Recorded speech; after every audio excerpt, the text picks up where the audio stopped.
meron din po tayo kasing isang video na inaamin po ng ating Pangulo na merong troll.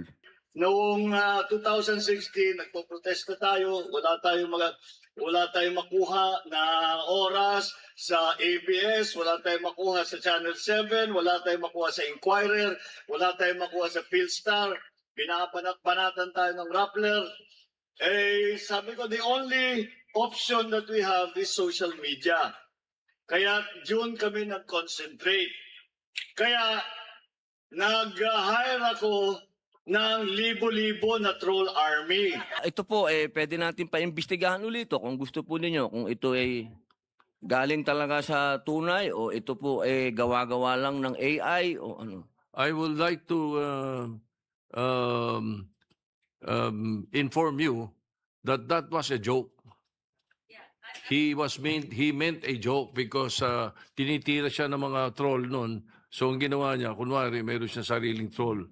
But I assure you that because I know it for a fact. Joke man po ito o hindi, kayo po ba sasabihin niyo uli sa amin at naririnig po ng taong bayan na wala kayong troll sa gobyerno?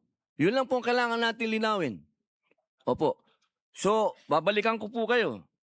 Kung wala pong troll ang gobyerno, inaasahan ko po ba na itong ating bill na Senate Bill number 1490, ang Anti-Troll Farm Act, ay susuportahan ng PICO? Yes, because that is against fake news and I would like to study it and enhance it further and even join your honor as co-author. And I would like to ask the PCO, Dave Gomez was a newsman, really respected newsman. Kilala ko po si veterano. So, suportahan natin yan. Yes. Yun lamang po ang gusto nating ipunto. Dahil kung ang nagagamit po itong mga gumagawa ng mga fake news ay ang gobyerno, paano pa hindi taga-gobyerno? Yun lang naman po ang punto natin. Kung nagagamit nila yung boses, sasabihin nilang USEC yun, at ilalabas nila pa ang Pangulo natin, paano pa yung ibang tao? So kailangan po natin talaga itong bill na ito. Hindi po ako nandito para mamulitika. Tandaan po ninyo, kahit tingnan nyo po ang records ko, kahit kailan hindi ko po binanatan ng presidente ng personal. Kung meron mo po akong sinasabi, polisiya at politika.